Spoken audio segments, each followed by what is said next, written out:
Kalau kita bicara tentang masa reformasi 1998, biasanya yang terlintas di benak banyak orang adalah kerusuhan, mahasiswa turun ke jalan, dan runtuhnya kekuasaan Orde Baru. Tapi di balik semua itu, ada satu nama yang selalu menjadi luka yang belum sembuh sampai sekarang, Wiji Tukul.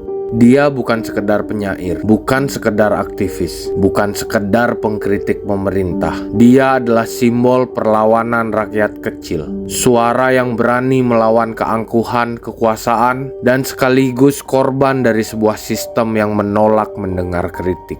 Nama Wiji Tukul selalu dipanggil dalam demonstrasi, dibacakan puisinya di jalanan, dan ditulis di mural-mural dinding kota. Tapi tubuhnya sampai hari ini masih misteri, hilang tanpa jejak sejak 1998.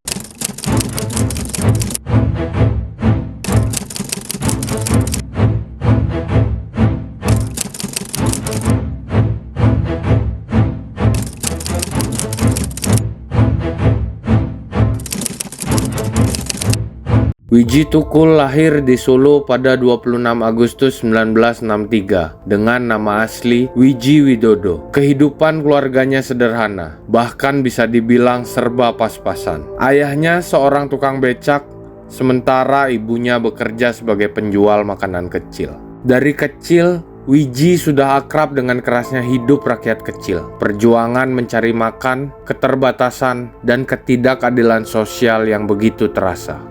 Mungkin dari sanalah benih perlawanan itu tumbuh. Anak ini terbiasa melihat ketimpangan. Ada orang yang harus banting tulang dari pagi sampai malam, tapi tetap hidup miskin. Sementara ada pula yang duduk di kursi empuk, hidup berkelimpahan, dan bisa menentukan aturan sesuka hati. Sejak muda, Wiji sudah suka menulis. Puisinya sederhana tapi tajam. Bukan puisi yang rumit atau penuh istilah akademis. Dia menulis tentang nasib buruh, tukang becak, petani, orang-orang yang terpinggirkan. Dengan bahasa rakyat, dia berbicara tentang luka rakyat. Itulah yang membuat puisi-puisinya begitu hidup. Bagi Wiji Tukul, puisi bukan sekedar seni. Baginya, puisi adalah senjata. Ia sering berkata, hanya ada satu kata, lawan. Sebuah kalimat sederhana, tapi punya daya ledak luar biasa. Tahun 1980-an hingga 1990-an, ketika Orde Baru begitu ketat mengekang kebebasan, Wiji hadir dengan suara yang nyaring. Ia mendirikan teater jagat dan juga terlibat aktif dalam gerakan rakyat. Puisinya tidak dibacakan di panggung seni formal, melainkan di pabrik, di pinggir jalan, di kampung-kampung buruh. Dia dekat dengan kaum pekerja, ikut dalam demonstrasi, bahkan kerap berada di barisan paling depan ketika aparat membubarkan aksi dengan kekerasan. Wiji bukan hanya seniman yang mengamati, tapi benar-benar turun ke gelanggang. Salah satu puisinya yang terkenal, Peringatan, berisi amarah rakyat terhadap represi. Baitnya sering jadi slogan mahasiswa dan buruh ketika turun ke jalan. Karena itu, pemerintah Orde Baru mulai menganggap Wiji sebagai ancaman. Puisi bisa membuat seseorang dianggap musuh negara. Itulah yang dialami Wiji Tukul. Setelah peristiwa kerusuhan besar di Solo tahun 1996 yang dikenal sebagai peristiwa 27 Juli atau Kuda Tuli, Wiji ditetapkan sebagai buronan.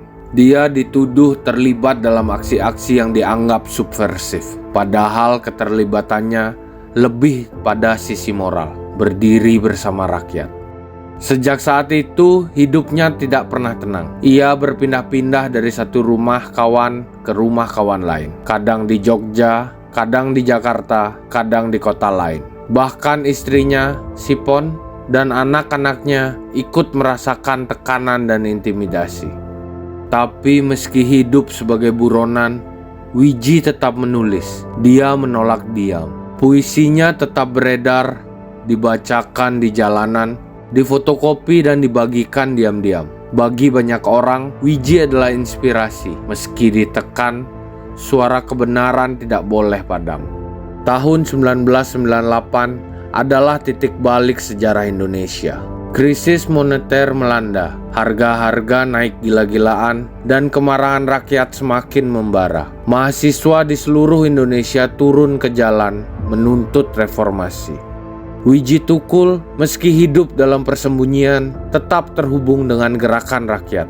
Dia aktif bersama jaringan pro-demokrasi, khususnya dengan kelompok yang menamakan diri PRD atau Partai Rakyat Demokratik, yang kala itu dianggap musuh besar rezim.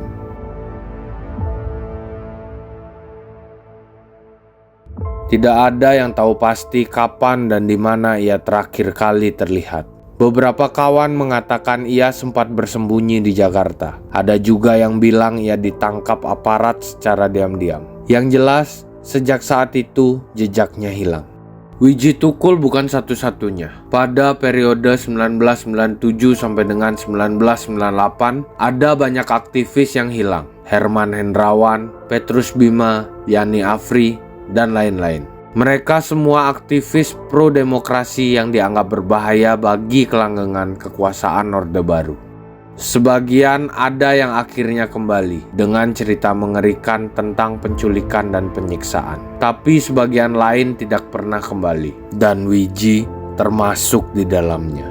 Kasus ini jelas-jelas menunjukkan adanya operasi negara. Komnas HAM bahkan menyatakan ada dugaan kuat bahwa penculikan itu melibatkan pasukan khusus militer. Tapi sampai sekarang, siapa yang benar-benar bertanggung jawab tidak pernah jelas.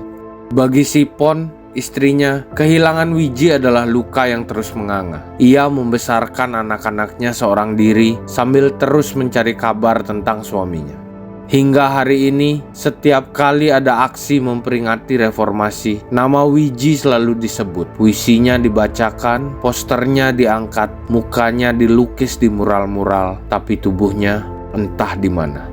Bayangkan seorang bapak, seorang suami, seorang penyair hilang begitu saja.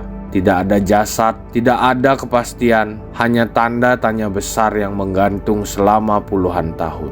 Meski tubuhnya hilang, suara Wiji Tukul tidak pernah padam. Puisinya masih relevan sampai sekarang. Hanya ada satu kata, lawan. Masih jadi teriakan perlawanan di berbagai aksi, dari buruh sampai mahasiswa.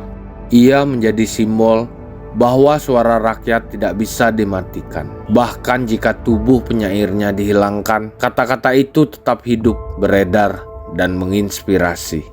Kisah Wiji Tukul adalah pengingat bahwa kebebasan yang kita nikmati sekarang tidak datang begitu saja. Ada orang-orang yang berkorban, ada orang-orang yang hilang, ada keluarga yang terluka. Dan yang lebih menyakitkan, sampai hari ini negara belum memberikan jawaban. Di mana Wiji Tukul, apa yang terjadi padanya, dan siapa yang bertanggung jawab. Pertanyaan itu masih terus menggema, dan mungkin dengan terus memanggil namanya, dengan terus membaca puisinya, kita menjaga agar sejarah tidak dilupakan. Karena seperti kata Wiji sendiri, apabila usul ditolak tanpa ditimbang, suara dibungkam tanpa alasan, dituduh subversif dan mengganggu keamanan, maka hanya ada satu kata, lawan.